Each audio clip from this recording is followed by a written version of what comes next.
Hey LinkedIn, it's Christmas Eve, so I thought I would do a special hashtag Ask Alex as Christmas Day falls on a Friday.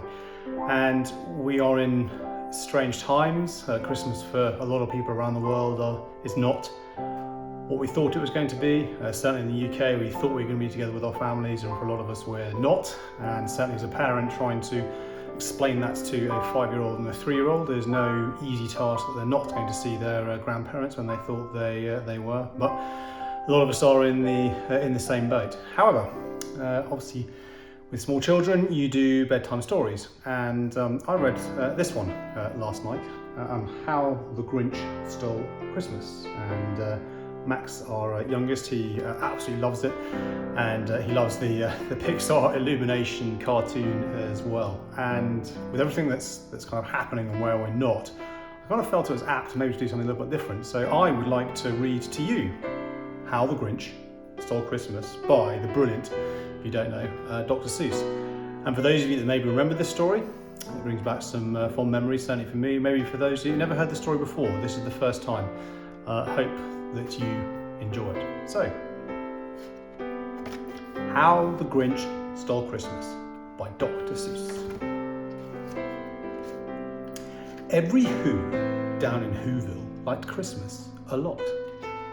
But the Grinch, who lived just north of Whoville, did not. The Grinch hated Christmas the whole Christmas season. Now please don't ask why. No one quite knows the reason. It could be his head wasn't screwed on just right. It could be perhaps his shoes were too tight. But I think the most likely reason of all may be that his heart was 2 sizes too small. But whatever the reason, his heart or his shoes, he stood there on Christmas Eve, hating the Whos, staring down from his cave with a sour, grinchy frown at the warm lighted windows below in their town. For he knew every Who down in Whoville beneath was busy now hanging a mistletoe wreath. And they're hanging their stockings, he snarled with a sneer. Tomorrow is Christmas, it's practically here. Then he growled, with his Grinch fingers nervously drumming, I must find a way to stop Christmas from coming. For tomorrow he knew, and all the Who girls and boys would wake bright and early. They'd rush for their toys, and then, oh the noise, noise. That's one thing he hated, the noise. Then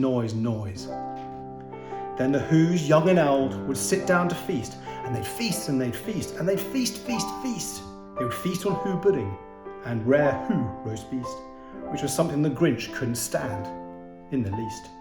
And then they'd do something he liked least of all. Every Who down in Whoville, the tall and the small, would stand close together with Christmas bells ringing. They'd stand hand in hand, and the Whos would start singing.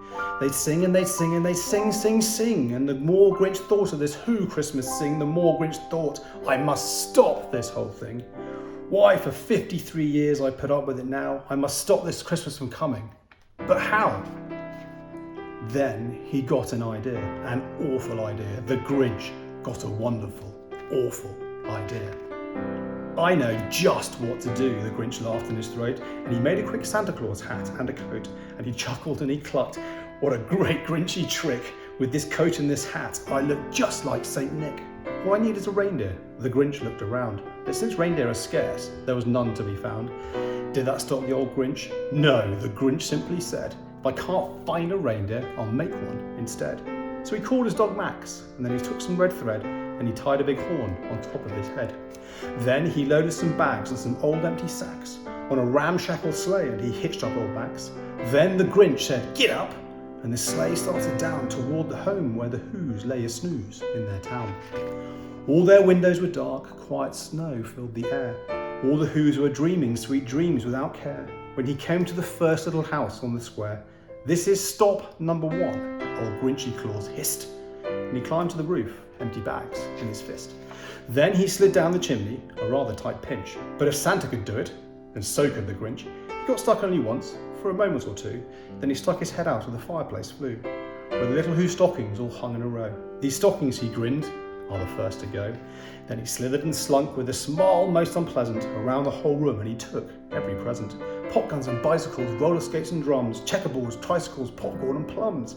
He stuffed them in the bags, and the Grinch very nimbly stuffed all the bags one by one up the chimney. Then he slunk to the icebox and he took the Who's feast. He took the Who pudding and he took the roast beast. He cleaned out that icebox as quick as a flash. Why, that Grinch even took the last can of Who hash. Then he stuffed all the food up the chimney with glee. And now, grinned the Grinch, I'll stuff up the tree. And the Grinch grabbed the tree and he started to shove, when he heard a small sound like a coo of a dove. He turned around fast and he saw a small Who. Little Cindy Lou Who was not more than 2. The Grinch had been caught by this tiny Who daughter, who God has a bed for a cup of cold water. He stared at the Grinch and said, Santa Claus, why are you taking Christmas tree? Well, why? But you know, that old Grinch was smart and so slick. He thought up a lie and he thought it up quick. Why, my little sweet tot, Santa Claus lied. There's a light on this tree that won't light on one side. So I'm taking it home to my workshop, my dear. I'll fix it up there and I'll bring it back here. And his fib filled the child, he patted her head, and he got her a drink and sent her to bed. And then Cindy Lou went to her bed with a cup. He went up the chimney and stuffed the tree up. The last thing he took was the log for their fire. Then he went up the chimney himself, the old liar. On their walls he left nothing but hooks and some wire. And one speck of food he left in the house was a crumb not even small for a mouse. Then he did the same thing to the other Who houses, leaving crumbs much too small for the Who's mouses. It was dawn and the Who's still abed. The Who's still a snooze when he packed up his sled. Packed it up with their presents, the ribbons, the wrappings, the tags, the tinsel, the trimmings and trappings. 3,000 feet up the side of Mount Crumpet, he rode his load to the tip-top to dump it. Pooh-pooh to the Who's, he was grinchiously humming. They're finding out now that no Christmas is coming. They're just waking up, I know just what they'll do. Their mouths will hang open a minute or two when the Who's down in Whoville will cry, boo-hoo. That's a noise, grinned the Grinch, that I simply must hear. So he paused, and the Grinch put his hand to his ear. And he did hear a sound rising over the snow. It started in low, then it started to grow. But this sound wasn't sad. Why, this sound sounded merry. It couldn't be so. But it was merry. Very. He stared down at Whoville, the Grinch popped his eyes. Then he shook. What he saw was a shocking surprise. Every Who down in Whoville, the tall and the small, was singing without any presents at all. He hadn't stopped Christmas from coming. It came, somehow or other, it just came. And the Grinch with his Grinch feet, ice cold in the snow, stood puzzling and puzzling. How could it be so? It came without ribbons, it came without tags, it came without packages, boxes or bags. And then he puzzled 3 hours till his puzzler was sore. Then the Grinch thought of something he hadn't before. Maybe Christmas, he thought, doesn't come from a store. Maybe Christmas, perhaps, means a little bit more. And what happened then? Well, in Whoville they say that the Grinch's small heart grew 3 times that day. And the minute his heart didn't feel quite so tight, he whizzed with his load through the bright morning light, and he brought back the toys and the food and the feast.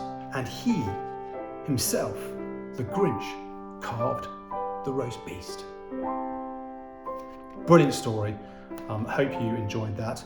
Strange times indeed, and for those that can't come together, we will get through this. We will get through to 2021, and this time next year, it'll be a very, very different place. Thank you to all my clients and customers. Without you, I wouldn't exist, so to speak, and wishing you all a very Merry Christmas and a very Happy New Year.